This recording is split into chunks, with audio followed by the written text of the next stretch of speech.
This is episode 256 of the Gold Squadron podcast. I'm your host, Guillaume Morales, and today I'm joined by Marcel PC Gaming Energy Manzano. Ooh, size matters. Will We Are Data Hagewood.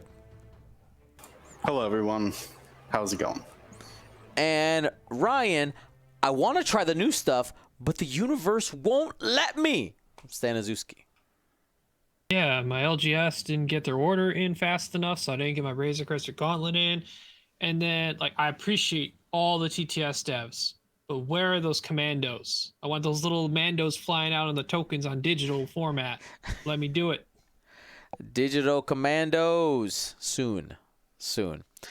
Well, everybody, this is episode 256. I'm still in recovery post-Adepticon. We're still in post-Adepticon recovery, but we're having a good time.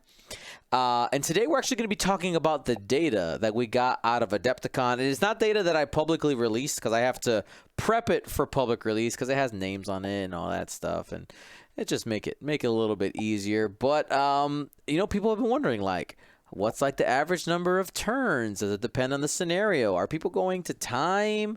What about scores? How many points are people scoring? Things like that. So I want to talk about all that stuff today. And depending on time, we're also going to be taking a peek into the Razor Crest and the Gauntlet and asking, what does it bring to X-Wing? But before we do that, I want to remind you that our podcast is, of course, brought to you by our amazing patrons. They're the reasons why we were able to do Adepticon and have the funds to be able to do that. So thank you guys. And we just wrapped up the voting for the Heroic Squadron. So that'll be Trigger Happy Flyboy Poe, Snap Wexley or slash Temin in the T-70 is the bonus pilot. We also have ZZ and Greer flanking on the sides with the RZ-2A wings, Kaz and Zori in the Y-wing. That is our Heroic Squadron. Look forward to getting that in your hands as soon as I can. Well, my friends, Marcel, you were our player. Last week we had James on. By the way, big shout out to James, did a great job. We had James on, and we had 5 different perspectives on how Adepticon went. And one of the questions that you had asked when we were going to look at the data, the first one you said, you asked about score differentials. And can you take a second and just explain what is a score differential for anybody who might not know? How many points, what are the difference between the winner and the loser? All right. I mean, it's pretty straightforward. But hey, we can't, maybe somebody don't know the word differential, man. Teaching. We're out here teaching. Well, if you're talking about cars, a differential, no. That's true. If you see my cousin Vinny, you know all about it. All right, man. So let's talk about score differential just a little bit. Let me pull up. We'll start. Do you guys want to start? Is that the one we want to start with? I don't know. We basically got 3 roads we can take. Which one do we want to take first? I think we start from the broadest to the most. What's the broadest topic? Did people go to time or not? Okay. Yes or no? Yeah, we'll start there. Cool. Let me pull up that chart real quick here. 1 second. My data. That's not the right one. Hello. Here it is. All right. Here we go. Going to the big screen. I said go into the big screen. All right. Pretty simple right there. Did you go to time? And we're breaking it down there by overall and also by scenario. Ryan, go ahead and break this down for me. All right, so when going to time, we got our overall here, which we have showing that most of the time being 60%. So 10% above our half. We're not going to time on our games. Only 40% is we are hitting time. So I think that's a good trend, right? We want to generally try and, I think, complete games before the time limit's up to make sure that there is a completed result so that the clock doesn't have to tell you that you have to complete your game, basically, right? So that you can get to your total score and finish the game out before the time limit says, well, now you just got to count your points and whoever's the highest is at that point, which is nice. Now, in terms of across the board, per scenario, we see assault on the satellite array is a little bit of pretty close to that, a little bit above that 60 on the not going to time, a little bit below the 40. And I'm going to skip over one real quick because it bucks the trend and it makes sense. Salvage mission pretty much maintains that trend where you're pretty much at the 60-40, similar to the overall. Scramble, it gets a little bit more separated, where I believe that looks like about a 67 to 70% ending before time, whereas only about, I'd say, 30-ish% going to time. We all kind of figured before Adepticon that because once you claim the objective, or either side claims objective, those are ticking for you every single turn, as long as they don't go neutral on you when you're trying to claim them from someone else who already has it. So those points are always racking up. Just depends on who's getting the higher amount per round between the two players out of the 5 objectives. And then flipping back to the one in the middle of the graph right now, chance engagement is probably one of the only things that's making this average overall look this way, because its go to time is way more often than not. It hits going to time even seemingly a little bit higher than Scramble not going to time. So it's like 70% going to time, 30% not going to time, which not surprising in terms of that it is more likely going to time than the other scenarios, but that drastic, that's pretty telling, obviously. That does in some way lend itself towards it's a much more different experience. It definitely still feels more back towards the old dog fighting. It could, we'd have to go back and look over a lot of the Adepticon lists in general, not just the top cut, to really determine, okay, did a lot of people bring objective focused, or what people are starting to short term as PvE, player versus environment lists, where their focus is on conquering the objectives and the environment, whereas PvP, player versus player, you're focusing on your list conquering and destroying the enemy ships. Okay, some people may or may not be familiar with that terminology. It's why I clarified it a little bit. It's a much more video game based terminology, but basically, are you focusing on killing ships, or are you focused on doing the objective? And if a lot of the lists in Adepticon were highly focused on objective, it would kind of make sense as to why these games took and generally went to time and chance engagement, because they're not hyper kill focused. Yeah, and one of the other things, like that also is the trend when we were looking at 2.0 pre-scenario. Most of the time you weren't completely destroying all the ships, even though we were spending every single game with that only objective. Like it's so, like you had said, it continued the trend to what we expected there. Now here's a question I want to ask. Obviously, as AMG continues to develop different scenarios, the ability to quote unquote complete the game, get to not go to time, is that something that you think that they should be looking at? Should they try to build another or future scenarios where it's we'll go even split to start off? Because right now we have 3 of them where you are not going to time, 1 of them where most of the time you are going to be using that entire clock, or should the goal be to never have to use that clock? So I see this a little bit differently than Ryan. Ooh, surprise! And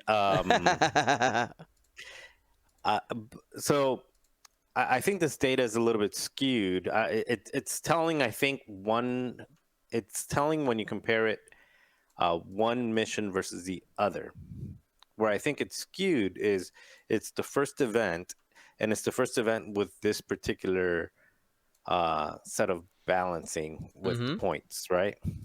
And it's very, it, in my mind, it's reasonable to think that if the points were at a more conservative level, let's say, the average ship count was somewhere between 3 to 5 versus, 5 to 7, or the optimal ship count, that the games would go by a little bit faster and that the games would complete a little bit faster. When we get further on and we start looking at the average rounds and at the average rounds for the different assault satellite, for the different objectives, Mm-hmm. I think that whether they go to time or not is just as much a product of how fast the games are playing out. Because I had personally had a lot of games that went to time that did not complete, but we were on turn 4. Mm-hmm. So we may have completed with the objectives as they are. We may have completed them in 5 or 6 rounds, but we didn't get there because the games were just playing out a little bit slower because we had just a lot more stuff going on. We had, again, my list was probably one of the slower lists out there. There were other lists that may have played a little bit faster. Mine Mm-hmm.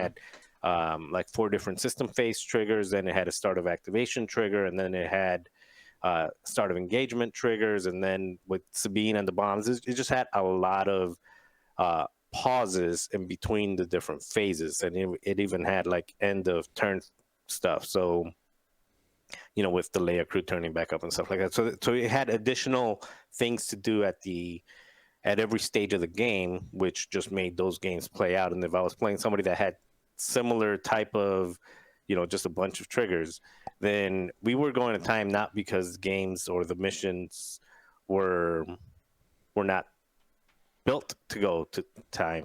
It's because we were just playing really, really slowly. Right. Which I mean, maybe that and it's is. also our first time as well. We'll get Yeah. better at it. We'll get more used to it. So all of this, I think, whether they're going to time or not, as is not determined. I think it's good to see this one against the other, because we were all using the same list in every single one of the scenarios. So it's good to see like the how it compares one versus the other. Mm-hmm. But I think that overall the percentage of games that go to completion will likely go up organically, because again, people will get better with their lists, and then also ideally the point will get a little bit more conservative, so that we're not walking around with a deck of 52 playing cards as our list. Well, and I think that is a great transition to the next chart, because, like you said, this is a very simple. We're starting very broad. Let's get into that nuance and what is the actual average number of turns. Now, here, those of you in the audience, I would love to know, what do you think the average number of turns is overall in a 2.5 X-Wing game? You should put a poll up, and we jump into a different one, because I think this is the one that a lot of people will have a weird opinion. Yeah, on. well, we could put a poll up. I could do that. Here, give me a and then second. we could talk about. You said you had some. I gotta hide the screen. Give me one moment, and I can pull that up. That's a great idea. Okay, how many turns do you think an X-Wing? So while he's doing that, William, on your take, do you think a game feels complete if it goes to time, or does it have to hit 20 points in your perspective? Like when you play a game. Wait, say that question again. Do you feel when you're playing a game on, just casually or in prep or something, do you feel the game met a satisfying conclusion when the 75-minute hits and nobody has hit 20? or for you does it have to hit 20 in order for it to feel satisfying, like the game is complete? That's a tough question for me because when I play casually, I don't put a timer. I just say 12 rounds or 20 points or Or when whatever. you're playing tournament But prep for with like somebody. prep though, when I would set a timer, I'm a fast player. Like I especially when you just dial in 4 forward in first round, makes a lot of things go a lot faster. So I think most of mine have been what do I say, completed before 75 minutes, except for chance engagement, which does go to time. The rare chances that I do play chance engagement. So I mean, my experience is the same as the data, at least, and it makes sense to me. Like, it's when you're scoring points per round, right? Or I should say that a different way. The objectives can score 3 to 4 times as many points per round as chance engagement. So right then and there, you're literally scoring more points per round, which will end the game sooner. Real quick insert. If you're watching at home, go ahead and vote. What do you think the average number of turns is in an X-Wing 2.5 game? Now, I will tell you, we have the people, I think, trained pretty good, because if you remember when we did this for X-Wing 2.0, or sorry, it was in 1.0, everybody was like, oh, we obviously are taking like 25 turns every game, and then just laughing when it was significantly less. About half of what people were thinking it was. It was great. But anyway, let's go ahead, and I want to talk. I really want to do number of turns, but I want everybody to get a chance to go ahead and vote in there. I want to stick with the question you just asked there, Will, or maybe it was Marcel. I'm sorry, I'm not sure who it was. Feeling satisfied. That is an interesting way to. I've never actually thought about that aspect of completing a game, which way I feel more satisfied. What about you, Ryan?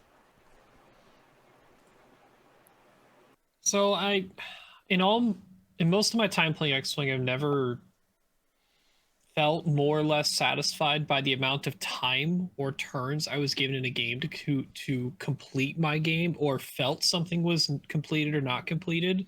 Mm-hmm.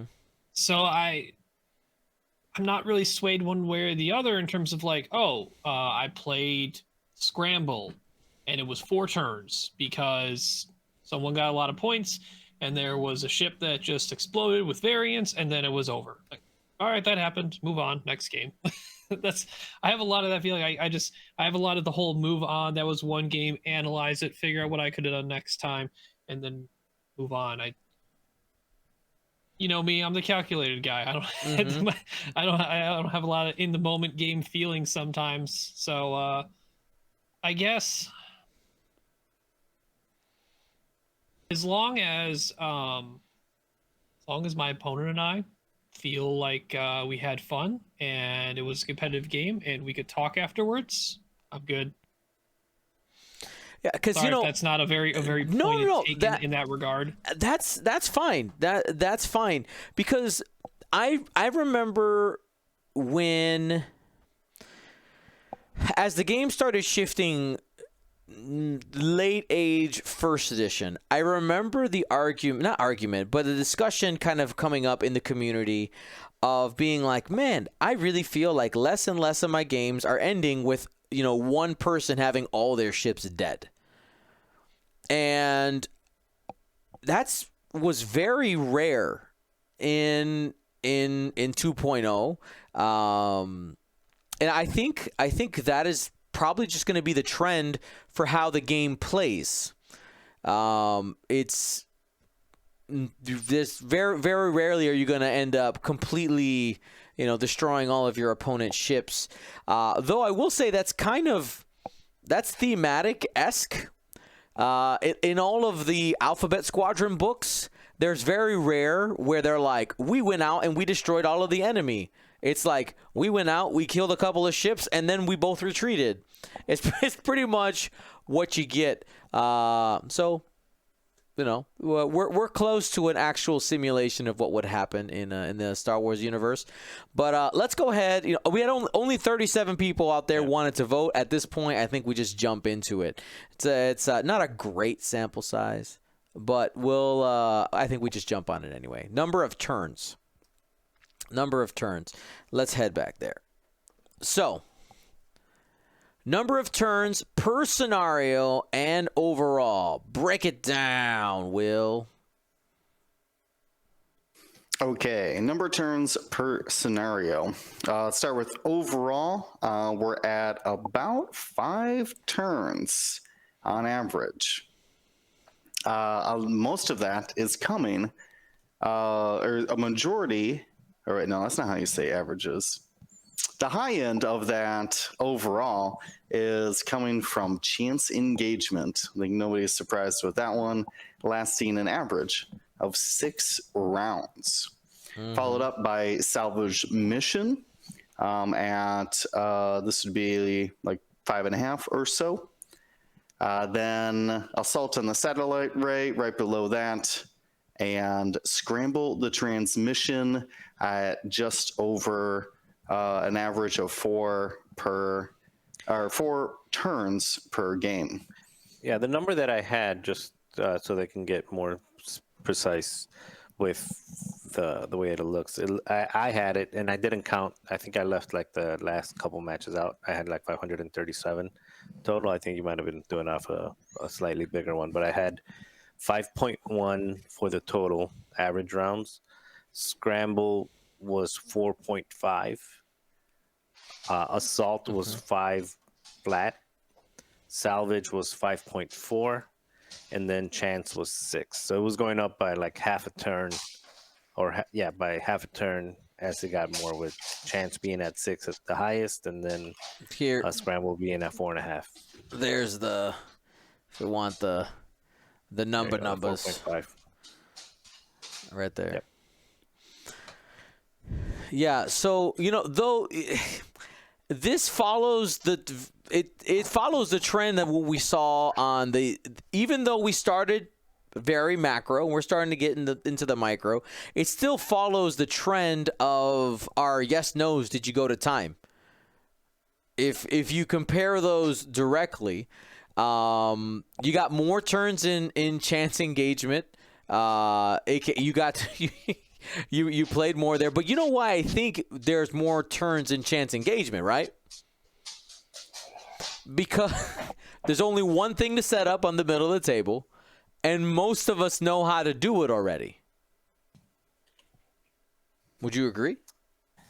Yeah, I definitely noticed that at Adepticon. The moment you said, or not the moment, but when you said chance engagement, there was a dramatic, I would probably say like 5, maybe upwards of 10 minutes shaved off of everybody's setup time, just because they didn't have to place the other 4 obstacles.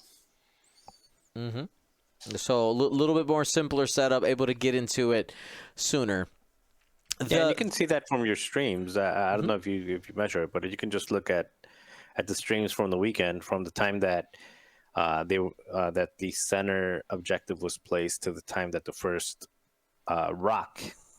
asteroid was placed. That's how many minutes it takes to do the setup, which actually might be a good thing to kind of just gauge. That way, future TOs can know how much time to allot in between rounds. So that might actually be a helpful thing to publish somewhere. Makes sense. Yeah. Yep. Yeah, so I will be releasing the full data set for people to look at once I clean it up, get rid of names and stuff like that. You'll be able to make, I'm sure people who are better at statistics than I am will be able to find some cool correlations here. But yeah, the number of turns on scramble the transmissions, we already talked about that. Why are you getting less turns there? Well, the game moves faster because it's on a fixed timer. There are, most of the time, 5 points being gained every single turn between both players. So obviously you're going to do that. Now, Yeah, and I mean salvage is the same way, right? Like if you can start taking crates away from people so they can't score them, there will be rounds where just no one scored any points. Yep, agreed. And yeah, I know, of course, and again, I know that we're using average as a very basic. It's a basic math idea that most people can understand. Is where we're starting here, and we can get more crazy after that. Now, what I wanted to talk about as well was the score differential. How, when people are losing, how much are they losing by? Now, again, the spread on the data, quite wide. I will tell you that. The spread on the data was quite wide. But what we're seeing here is generally people are losing what I would consider pretty, like, if you just look at the score, it looks significant, right? 7 points seems like a big spread when your goal is 20. But Marcel, I just saw a head twitch from you.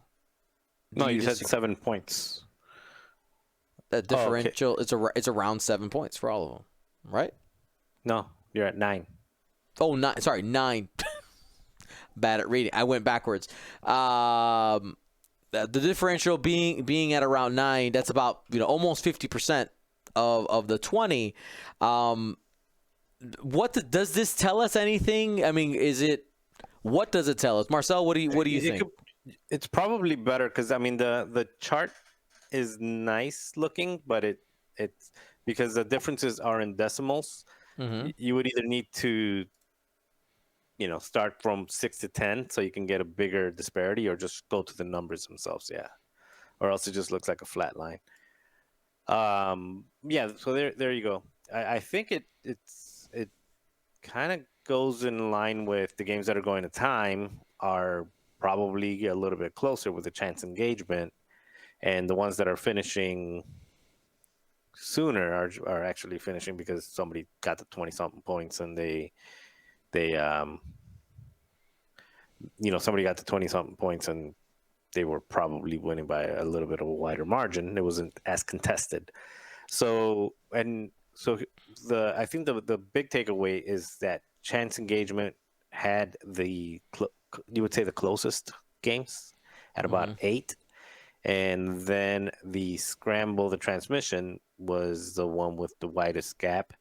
I think trying to think, it'd be nice to give this to somebody that works in statistics, or something like like a business analyst or something, like a data analyst, to really start looking at what you can take from this.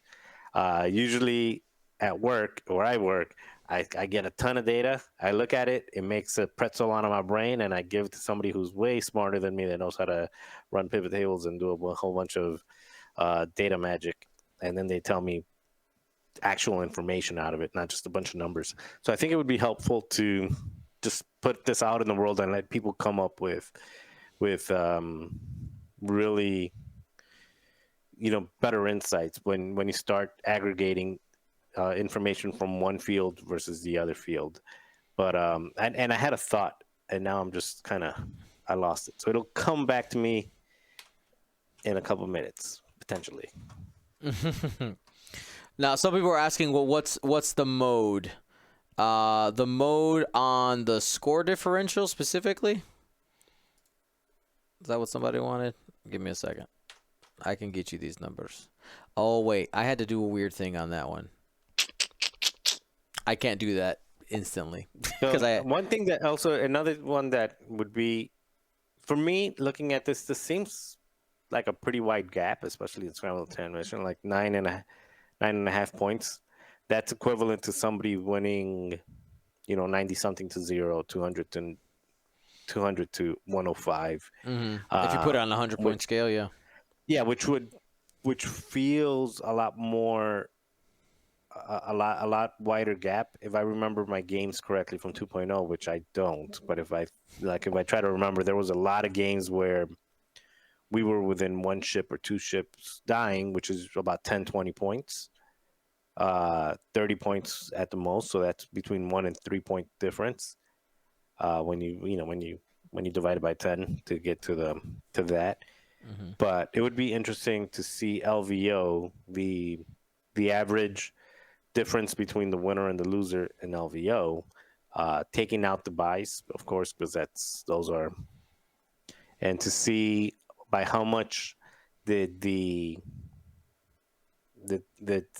average difference between the winner and the loser increase between what we were playing in January versus now. Mm-hmm. My mind tells me that it's probably double or triple. My mind tells me it's not triple, maybe like double. My mind tells me it was like between 40 to 50 point difference on an average, but again, that might be completely off because I've never done that calculation. Right. Yeah, the raw data, just looking at the averages, I think all of those numbers over time will change. And I specifically got that data, just being 100% transparent. I asked the developers when we were working on they're getting me the information for Adepticon. I said, what data can I get you? And they wanted to see how many turns people were playing. Were they going to time? And those were really the two biggest. And of course, what the lists were, which we've been collecting lists and analyzing lists forever. But what that tells me is that as developers, AMG are keeping those two specific things in mind, because those two, when I asked, those were immediately the first two that came out. There was zero hesitation in that conversation. We want to know how many turns there are and are they going to time. And I would love, because my plan is to send all of this to them by the end of this week. Just be able to get it, and they'll take it from there. But I would love to know, hopefully maybe we'll get an answer at some point, what this data means to them. And of course, this being the early data. And I know as of right now, Dennis from tabletop.to, for anybody who creates a 2.5 event on there, has those same two boxes pop up. How many turns and are you going to time? Like those are a preset now in there. It could change in the future, but for right now, we're collecting that data as a community to see what are the trends over time, and to see how can we help with that data collection and hopefully make the game evolve.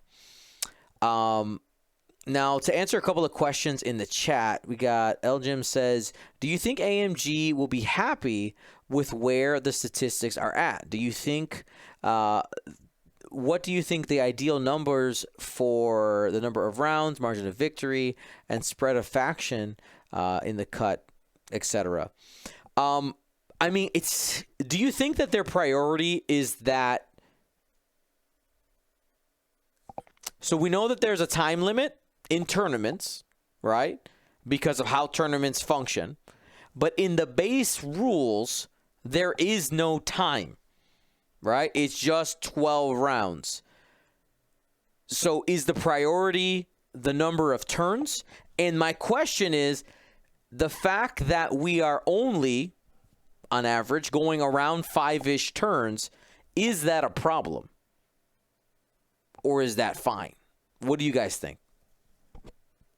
I mean, it's not the, well, I'll say it this way. There is definitely something that's missing and that I have always enjoyed.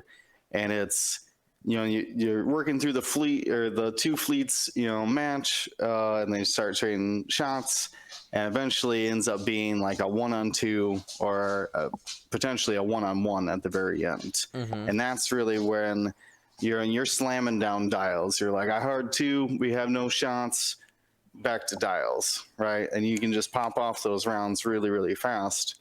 And I have seen very little of that in with an objective play, that really like fast paced end game situation where it's, you know, one-on-one. Did you think I was going to K-turn? You just boosted it away and you're going to come back for another attack run, right? And then that's it's not like all of X-Wing in my mind, but like it definitely I always thought games were like building to that, right? We used to talk a lot about bringing in game ship, right? When all else fails, that ship needs to get you and needs to win in a 1v1. So I miss that, but I don't know the exact way to correct the scenarios to create those situations again. Because I do love scenario play, but I miss the end games as well.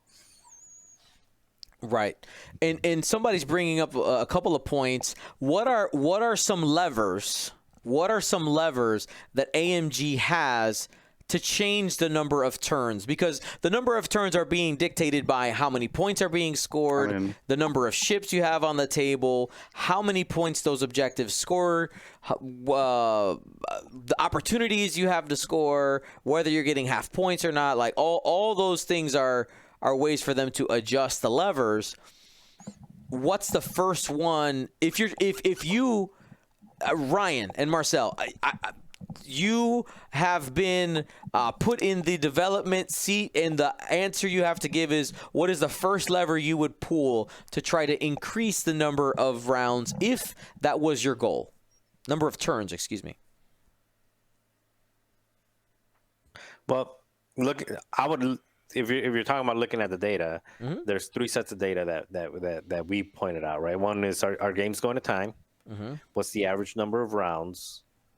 And what else? That was the third one. Game's going to time.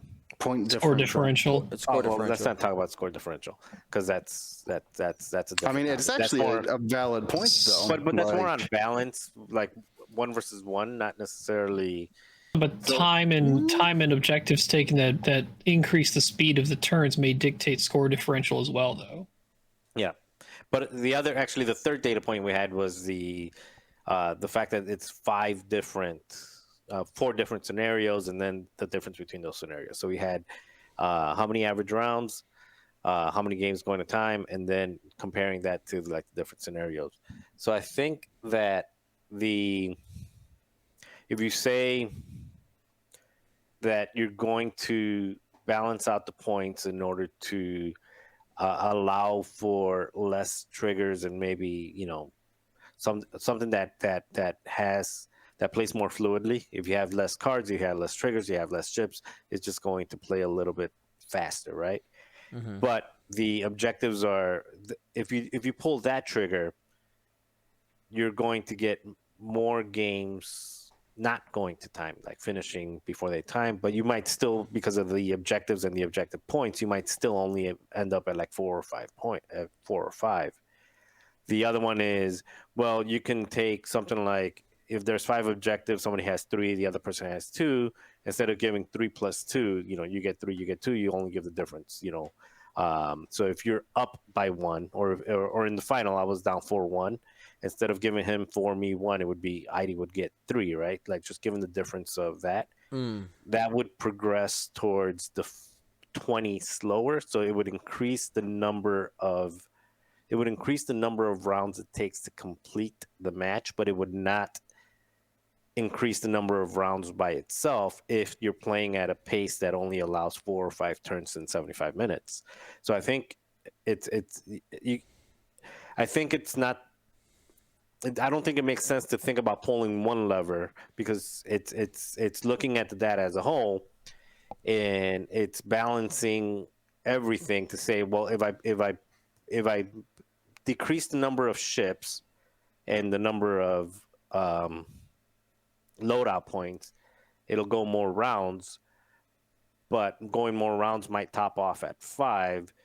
So if I find a way to either increase the number of points it takes to win, or again, do the difference of points only, or maybe in some of them only have 3 objectives versus 5, whatever it is, then that'll increase the number of turns it takes to complete. So you do a mixture of those to to get to that sweet spot that you're looking for. Now that is the subjective part, is what is the sweet spot? Right. And that's I what we think don't we don't know what the developers are don't know looking for, because- right? Like, what's so their it's- goal? I think the sweet spot is to get to completion, is to get somebody to at least be at half or above half the number of games that complete because somebody won. Again, you don't have to kill everything because somebody won between a combination of what you've killed plus points. You probably want to be above half completion rate, but you also want to be above half completion rate at a point where you feel that you got enough playtime in. Right. You know, if you're playing a game of Street Fighter and you do 3 kicks and then you win the game, it's like, I won, great, but The experience along the way. Yeah, it's the enjoyment of playing the game. Yeah, and that also touches on pace of play. So into second edition recently, or the most recent second edition, we had dropped to a turn count of around 9. Was about where we were at according to my data. We were around 9. So we've dropped, a good chunk of that, right? 40% is gone.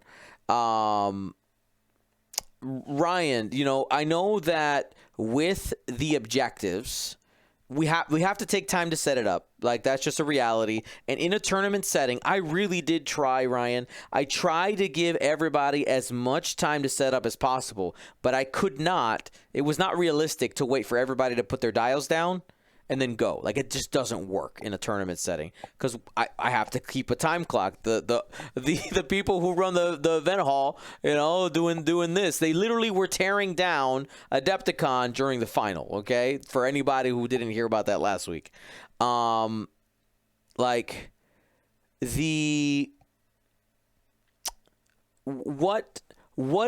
do you think is a realistic turn count or expected turn count if AMG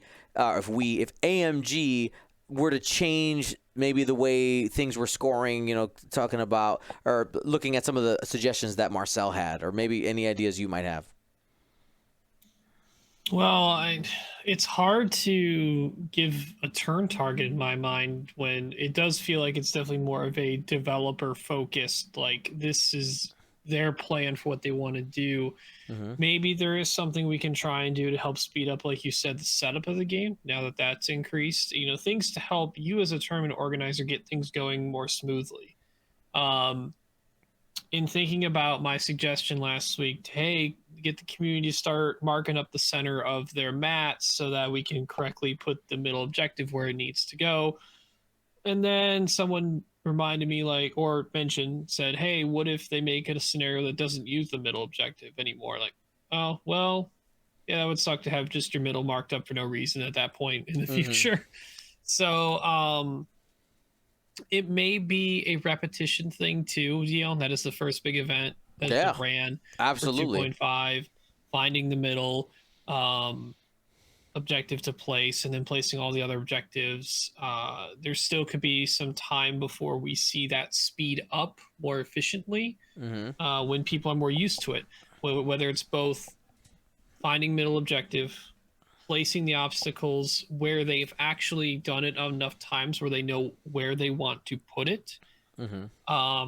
So besides just having less to put down, and I don't even know if that's the right call on a balance, or making sure objectives still have enough of an impact on the game for you to care about them enough to decrease the setup time now that that's kind of increased and is a concern on a TO to get games going. Because I feel like once the game goes, it's still the game. Now, as Marcel said, there's more things going on in a turn to consider for each player to think about, whether it is the higher amount of upgrades in their loadout, whether it is considering, not only what your ship can do, what an enemy ship can do, and if you do or don't want to go for an objective at all. So, without seeing it at probably about 6 months to 8 months time of spent where we see people who've done enough repetitions, adapted to it, and see what it could be at the optimal speed, I guess, or what we believe is an optimal speed, because like it's not an expectation just to find the fastest people who can do it and be like, see, they can do it that fast. Not Right. everyone is that way. We Right. can't just do that. We also can't find the slowest people and be like, look, see how short these, or see how long these games are and how many less turns they get. Like, right, we have to find the middle. And that's what some of this data is showing us. So what will be interesting to see is as we collect more and more of this data, do these numbers shift one way or the other? I agree, and I will tell you, I have in my secret X-Wing notebook right now. One of the things I have under development, one of the many things, is our upcoming Gold Squadron League. All right, online league that people will be able to take part of, and we'll be streaming games and having some fun with that. But we're going to be introducing some new scenarios for funsies, okay, including scenarios that don't score points and scenarios that don't have a center objective. All right, little bit different there, but just to have some fun with it, to have some experimentation, because I'm curious. I have some curiosities, and we'll still be using the ones that AMG put out, of course. But to be able to give people some different flavors of the week for that league, if we want to keep it going for 8 to 12 weeks. We can change up those scenarios, but it could be fun. Somebody said, "Do you own testing new scenarios for AMG?" ? No, this is all from my brain. But hey, AMG, listen, I know some of you guys hang out here. If you want to slip me some, my email box. You guys got my email. Don't play like you don't. They know. See, they're giggling at home right now. Anyway, when it comes to this tournament data, is there anything else that we would like to talk about, bring up, maybe something we can pull up real quick? Because I know that we want to talk a little bit about the Razor Crest and the Gauntlet, but this is a great time to. Is there anything you were curious about? Anything you want to data mine, maybe for the future? Do we? Can you tell me just what was the most turns played? We talked a lot about averages. Can you hit me with some extremes? Sure. Yeah. Let's. I can give you all of them. Let me double check. Did I cover up the names here? Yeah, I changed all the names already. So let's go straight to the doc here, and we'll do some sorting. Boop. Okay. So you said number of turns. Yeah, just some extremes here. We had one game go to 12, and that was in Chance Engagement. Interesting. One game go to 12, 1 to 11. Those were both Chance Engagement. If we sort by, so we have that, and then we sort by type, we actually have it. The longest assault on the satellite array. I keep saying on. Assault at the satellite array was 9, with the lowest number of turns for assault. Obviously, these people didn't enter anything, but I would say, could it actually have been 2 or 3? Maybe, if they were really slow during setup, but pretty low there. Chance Engagement, we already said highest was 12. Lowest, I would say honestly, probably the 1, 2, and 3 are I doubt it. 4 seems more realistic. We also had a couple of concessions, so they may have been I played a couple turns, I super screwed up, and that's where it was at. But you could see some more data there. Salvage mission, highest was 10, and again we're at the low end was around 3. That was Paul Heaver. Which one? Paul, because he was on a table next to me. He played 10 rounds, you said? Yeah. On salvage mission? Yep. Well, yeah, because he had crit Boba Fett, so I'm sure he was just things were dropping left and right. Yeah, refusing to let people carry crates. What about most points scored? Is there a highest points? There is. We'll have to look on both sides. So here's mission points. By the player on the left, looks like 28 over here. Somebody scored 37. 37 on salvage mission. I don't even know if that's... I don't know how that's possible. That's got to be an error. What? Not necessarily. I guess not. No, Yeah, on that last turn, you just dunking on people. Yeah, 16 ship points and like 4 a lot objectives. of points in the final turn. Yeah, if you just like slowly crept up on objectives all the way. It'd be nice to know the turn count of that, because you have to have a certain number of turns to get to that point. 6 rounds. Yeah. Oh wait, you guys can't see that. 1 second. The answer is it's right there. That game did not go to time. Wow. No, it did not. Wow. That's got to be the biggest points differential too. So, pretty crazy extremes. Right there. Did not go to time. 6 rounds. Right there. You can see all of these. That's what's interesting to me. You see all these high-scoring games. Nope, not at time. All these guys scored those huge amounts of points in 75 minutes. Fiona, is there a reason why there's 1, 2, 3, 4, 5, 6, 7, 8, 9, 10, 11, 12, 13, 14, 10 plus games of scramble transmissions with 0 turns played? Those may have been people who set up and then didn't play, but because this is all user-reported data, right? User-reported data. If somebody... This comes from tabletop. This is from tabletop. This is from tabletop. That's the only way we could really record it. So, if somebody put 0, essentially, I would consider it a non-factor, right? You just don't calculate it. Didn't factor it into that, yeah. Okay. Yeah. But, yeah, because anything that's 0 may have been a concession, or they're like, how many turns? I don't know, let's just put 0. Like, and there were so many things going on, I couldn't go around like, hey, you put 0. Was it actually 0? I couldn't track them down. Though I could technically, I got their, I do have their names, but I won't worry about it. All right. So it's always, there you go. User reported data is always gonna be a bit noisy. Yes, it will be. All right, let's go ahead.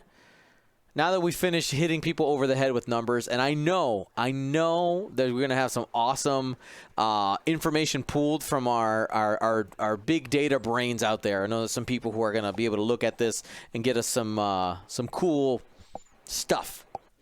Let's talk about the Gauntlet and the Razor Crest. I'll be honest, I have spent all of my X-Wing time trying to clean up all the stuff in my house from Adepticon.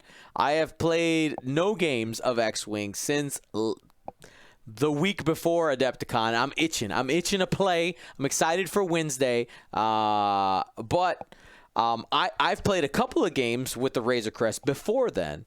But before in our pre-talk, you guys were talking about some crazy Gauntlet stuff people are starting to explore out there. What you guys got for me? All right, well, I can talk about my experience, which is mostly involved Gar Saxon. That's the Gauntlet in the Imperials. He's in Initiative 3, 8 points, 20 loadout. It says, while a friendly ship averaging 0 to 2 performs a primary attack, if the attacker is in the defender's rear arc, you may spend 1 charge, which is 2 once recurring. If you do, the attacker rolls 1 additional dice. So he kind of acts, his ability can give him basically a 3 dice rear arc if you just fly over somebody. Or you could help out a friendly ship nearby who might be flanking the enemy. But it does have to be primary. So there's, I think, a couple different ways to load them out. And it really depends on your squad mates. The biggest thing is that Gar Saxon is definitely a support ship, right? Like I don't know of a lot of abilities that you could just increase his own attack power, because you're not really reaching, you can't really get a lot of 5 dice attacks 4 dice like long range. I guess you can bring proton torpedoes, but you could do that for a lot cheaper than 8 points somewhere else. So to me, there's a couple schools of thought, and first one, slap Sloan on there and bring as many TIE fighters as you can.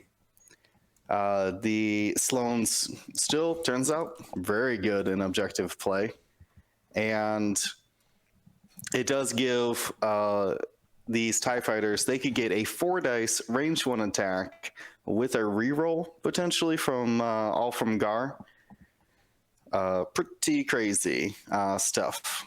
But what I think is more interesting than Sloan is doing more coordinating target locks. That would be something like Grand Moff Tarkin, where you can basically have everybody acquire a lock on the ship you have locked in the system phase.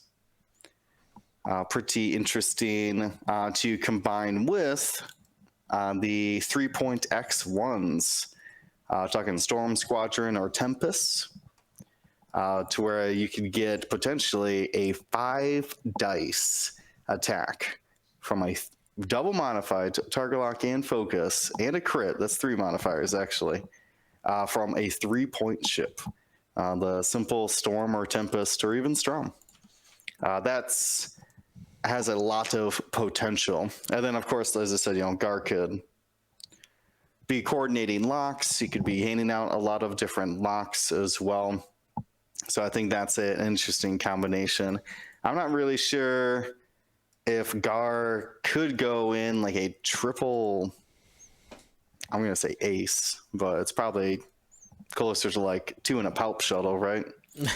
Yeah. Yeah, you slap. You can't. Oh, you had to bring the. I always forget about Drop Seat Bay. Drop Seat Bay is a upgrade on these gauntlets. It takes their mod and bomb slot, and you can get 2 extra crew. And then if it's a Mandalorian fighter, it can do even crazier things. You can coordinate remotes. No. Drop Seat Bay just lets you drop them crazily. They can come out of your ship in any way. So I'd bounce that to you guys. Could Guard be like a Pout Mobile out there, just maybe supporting 2 to 3 aces?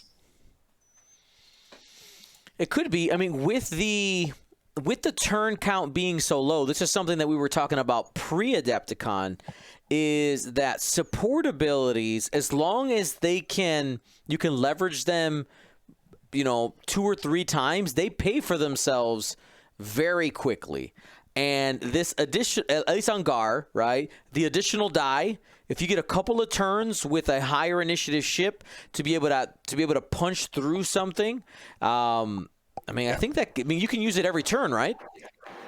You can use it, because it recurs once per turn. You get 2 charges. It's like fire convergence. Yeah. It's very similar to fire convergence. So but you do it once a turn, and there's a big turn where you do it twice in a row. Oh, yeah.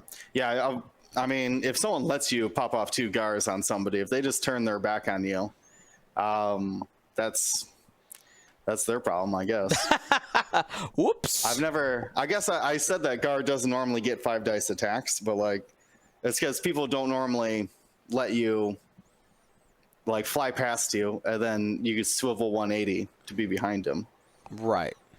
They see that coming, but maybe that's a good thing that they don't try to get behind your very expensive, slow-moving ship. Sadly, they're just not letting me do whatever I want to their ships. I know. I really want that 5 dice range 1 primary from Gar. Would you just turn your back towards me? It'll be fine. I promise. Yeah. That's. I don't know. I just think Gar's, at least for the Imperials, I do not know about Hark, the side slipping.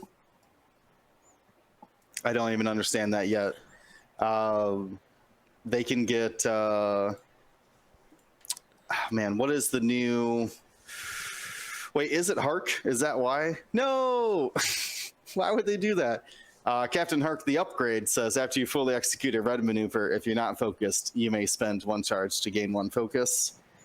Turns out that would be perfect for Captain Hark, the pilot. And without that, I don't really know what like stress clearing or helping a ship do red maneuvers more often would be. Maybe like Right. Callus or Vader, like a force point, right? I'm still working on him. If you got some ideas, you let us know about that. But I think Gar's offensive support, I think, is really interesting. Ryan, what's your current new ship flavor right now? So I have builds for Gar. I have builds for Ezra. I've got Pre-Vizsla. Which one makes you giggle? Giggle? Probably Ezra. All right, that's gonna be the rebel one. All right. Yep.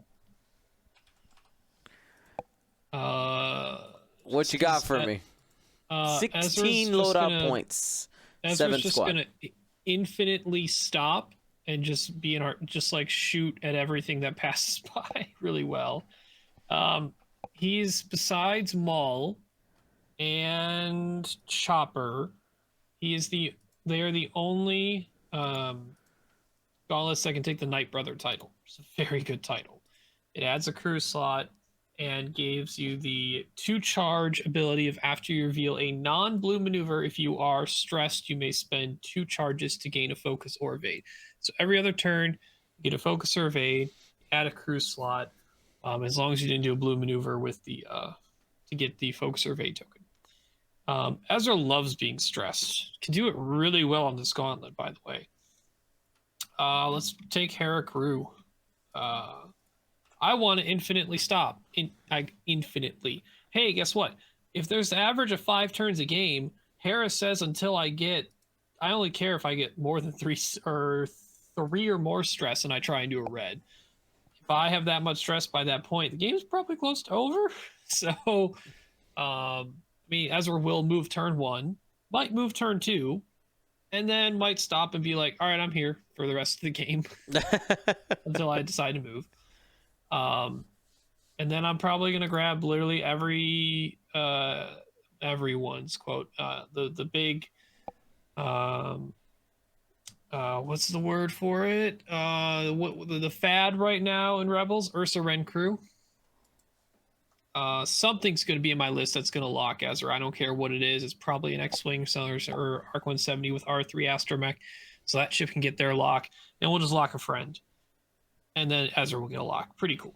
So Ursa Wren, for anybody who's listening and not reading, here is you can maintain up to 2 locks. Each lock must be on a different object. After a friendly ship at range 0 to 3 is locked, you may acquire a lock on an enemy ship. Yep. And then Rebels got a lot of good crew, so I'm just going to throw in Drop Seat Bay, and we'll figure it out from there. We have 5 points left. Because I'm doing so many red maneuvers, I might want more actions. I might just take the single point upgrade for now in Chopper. Be like, all right, this seems cool. After that, you got 4 points. Figure out what you want to do. You could throw in illicit like Contraband and go really crazy with that whole red maneuver thing. Just have fun with that. Dude, big shout out to Contraband and Night Brother. What a combination. Reinforce and an evade token. Yeah, the question is it more than you need? I don't know. You might still be able to do everything you need to do by that point, but with Hera, Contraband, Night Brother, and Chopper, if you get stressed, do what you want. You still get whatever action you want to do. And Ezra already being stressed, so when Ezra has a stress, and if you also have a focus, you pretty much have 2 focus tokens, essentially, for defense and offense for that round. The only thing that's not technically is because Ezra says you can change 2 of your eyeball results to an evade or hit. If it's a range 3 attack coming at you and you're rolling 3 agility or range 3 obstructed, you can only convert 2 of the eyeballs. Same thing with shooting. You're a 3-die forward arc ship, and then you also have the range 1 potential. So you're with the Force, you're technically only changing 2 of them, but I'd rather change 2 of them than 1 of them. So it's a nicer force mod when he's stressed, and you could still have the focus from Night Brother, or you can opt for the evade. Either one that you want to do. You got a point left. I don't know. Throw compassion on there. Throw marksmanship on there to generate crit. Whatever you want to do. Cool. All right. And it's basically, Ezra says, "I'm here, and you're not moving me unless you're killing me." So we ended up with Ezra, Compassion, Harris and Dula Crew, Contraband Cybernetics, Drop Seat Bay, Night Brother Title, Swivel Wing, Ursa Wren Crew, and Chopper. Let's go ahead and hit some Razor Crest. You got any Razor Crest for me, Marcel? Razor Or you Crest. want to stick with a Gauntlet? Yes. No, we'll do Razor Crest. All right, I got some brokenness that we could all exploit until it becomes not broken and somebody bans it. All right. Maybe not ban it, but it's probably not how it was intended. So let's go to that's not the Razor Sorry, Crest. what's the technical term for this thing? SG. ST70. There it is. All right, so And we're let's using jump Mando? yeah, of course.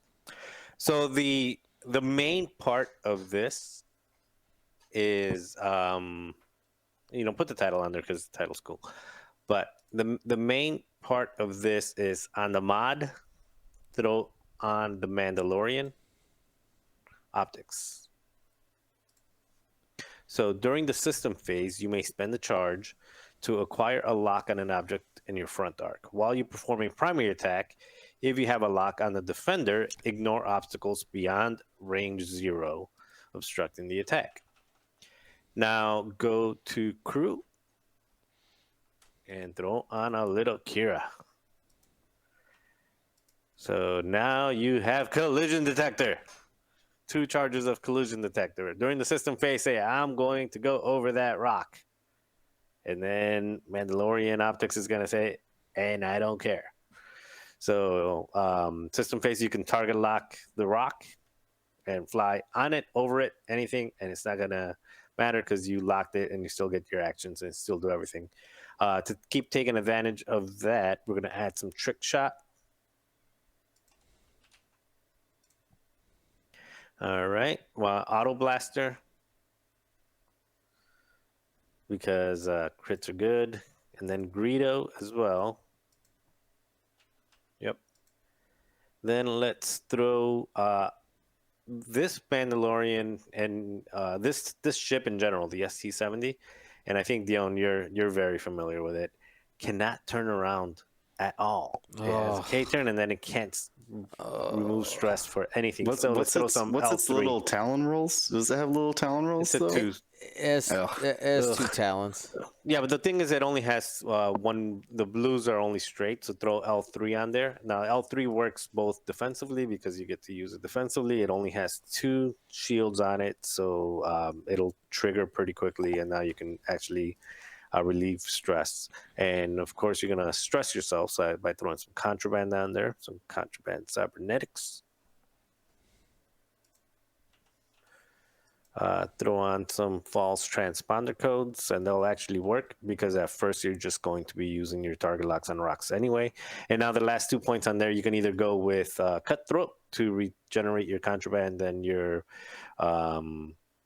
contraband and your false transponder codes, but I would actually go with what is it called? Enduring, which is you get to if you are not in the defender's bullseye, you evade crits before hits, and they get to do it as well. They get to evade crits instead of hits, but the whole point of the crits anyway is to get behind them with the auto blaster, which are unavoidable anyway. So the crits are still coming through even if they say they evade them. So can I ask you, Marcel? This is from Mega Silver. Yep. What is your Razor Crest card? You've taken 2 of the best what does that take?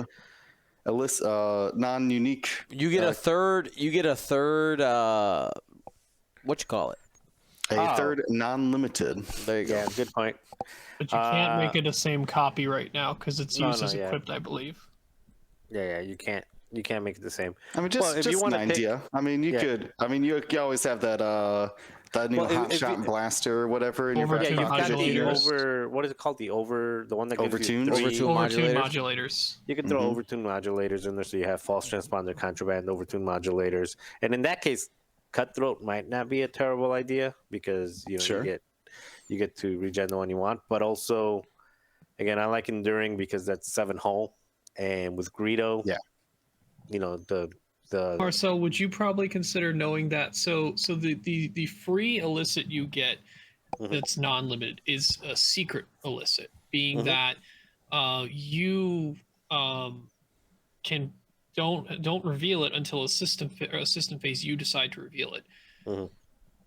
I think if you're going to have a lot of these lists, like you equip 2 and have a secret one, contraband and overtuned are a good baseline. I think having the secret false transponder code is really good because then your opponent can't lock you to get rid of it.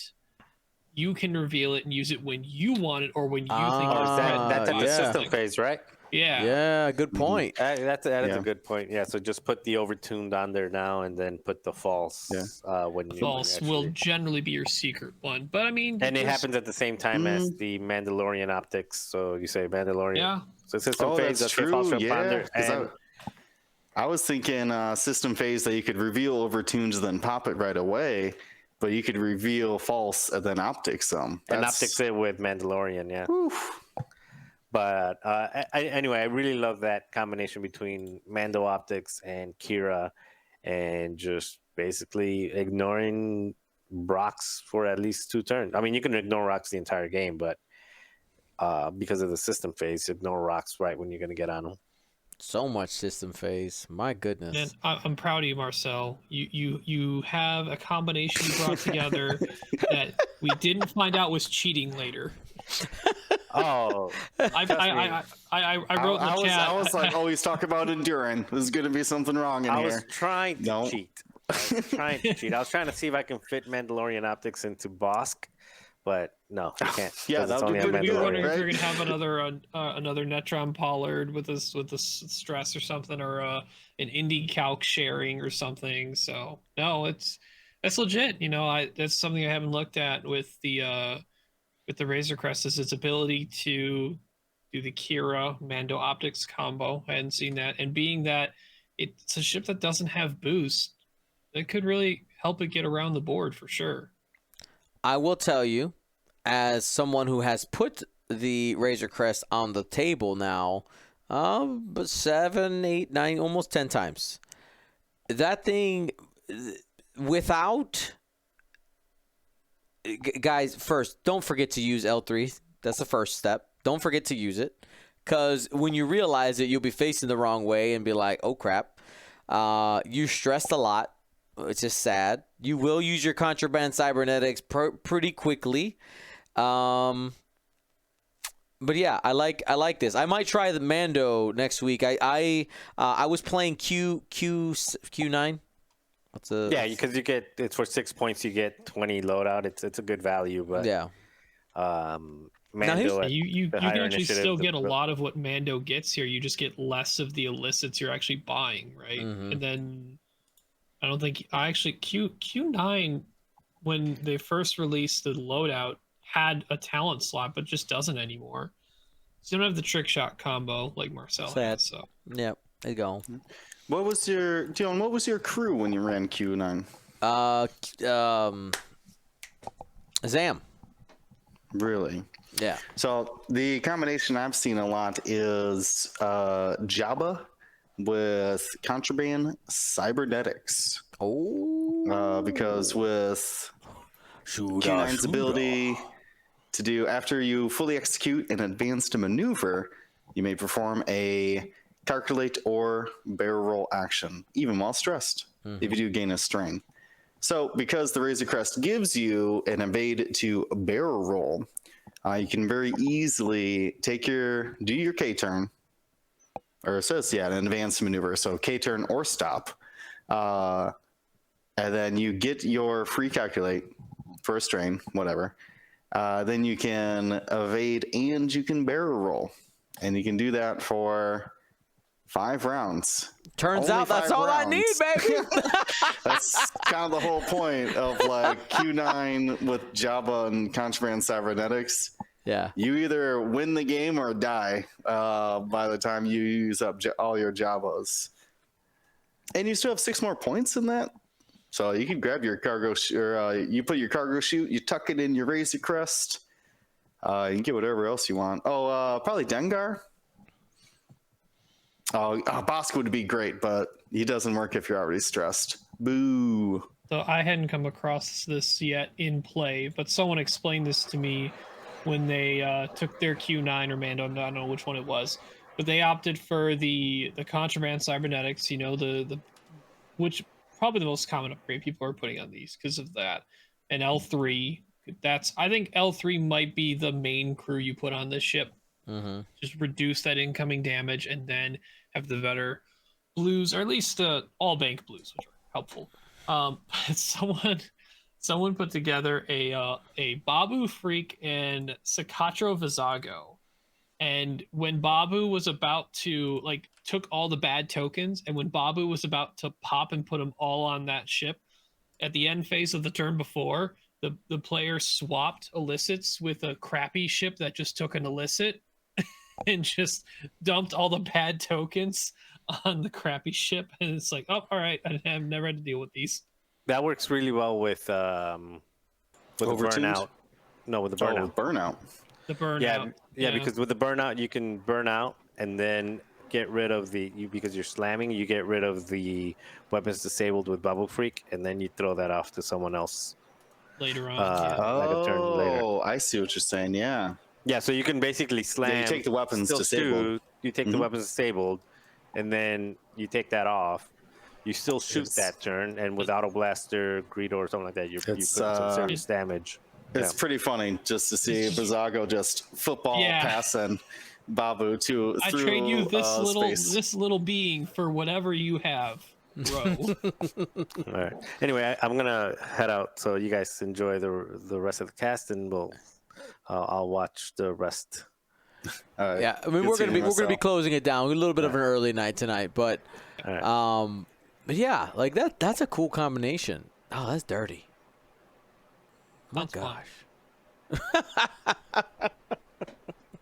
Honestly, it sounds like I would want to put an illicit on like Gamut Key Hawk and have Bosk take Babu Freak, and then like that one turn when you've stacked up all those stresses and everything, you just go, all right, Gamut, you have them now.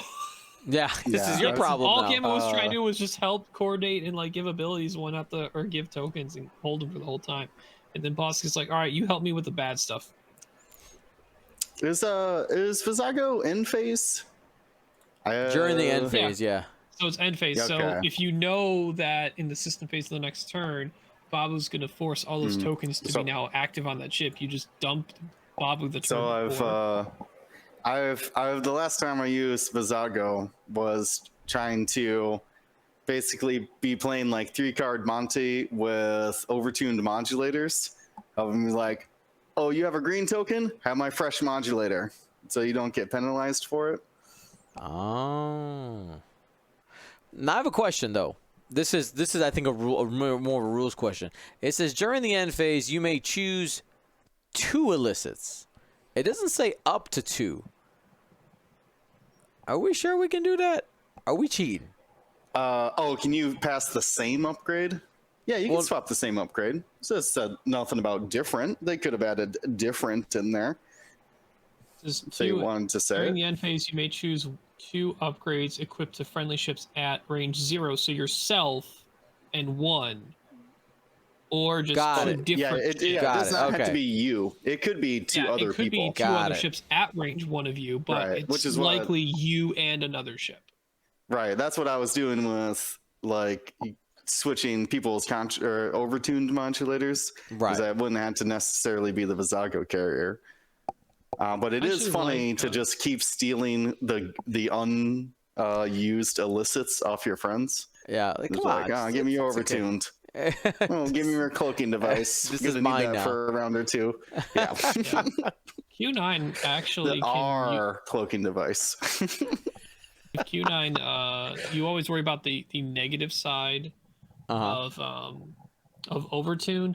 I Right. think one of my upgrades I really like on Q9, because Q9's ability has that strain effect, and you're doing red maneuvers or you're doing red actions sometimes on this ship.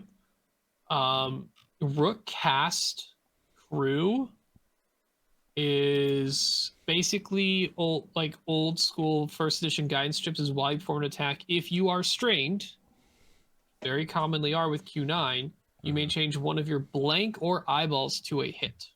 Just change result to a hit. Just do it. Pretty good. If you the turn, I mean, granted, if something shoots you before you got strained, that's sad. You don't have that strain anymore, but it doesn't really fit on Q9 unless you go all in on it. But there are other ships that can also take Han Gunner and Rook Cast. So do another action. Then when you engage, you do the red focus, which triggers the option for you to take the strain with Rook Cast crew, which gives you that modifier. I like that. I'm gonna have trouble picking what to fly this Wednesday. Oh, speaking of trouble, what to fly, Dion, I got a Fen Rao for you. A rebel Fenrau? No, Scum Fen What? Rao. The real Fen Rao. I mean, so a lot of people are putting afterburners on ships, which is really good call right now. Right. Like, you get that boost. Burners goes. A lot of people have been putting afterburners on Fen. Have you tried burnout thrusters on Fen? Burnout thrusters? You mean the Slamming slam? one. Yeah. Same cost. You slamming to deplete? Yeah, I mean, Fenrau's got 5 dice at range 1. It's only, oh no, I have to roll only 4 now. That's interesting. But you get 2 clan... uses of afterburners, though. Yeah, I know. It's the 1 versus the 2. But so you can burn out thrusters, clan training, fearless. So you still will get your focus because you're going to take your focus action during the engage. You'll be depleted. As I said, woohoo, you got depleted, but you're Fenrau, so you're like already over the normal dice pool. Yeah, you're slamming for a defensive position at that point, right? You're slamming to activate all your Concordia face-offs. Yeah, either that or slamming positionally to get yourself in a good spot. Turns out you can also apparently slam into a ship and get the red focus. This is true. After you execute a maneuver, slam to be a maneuver. Burnout thrusters, that's why I think it's 6 points, is because you just ram it right into an enemy ship. Full speed. I have arrived. Yeah. Hello. Oh no, I didn't complete my slam maneuver. Anyways. Yeah. Yeah. Let's continue. I love it. All right, boys. Well, the last thing I wanted to talk about today is not on our docket, but I want here's my open conversation here.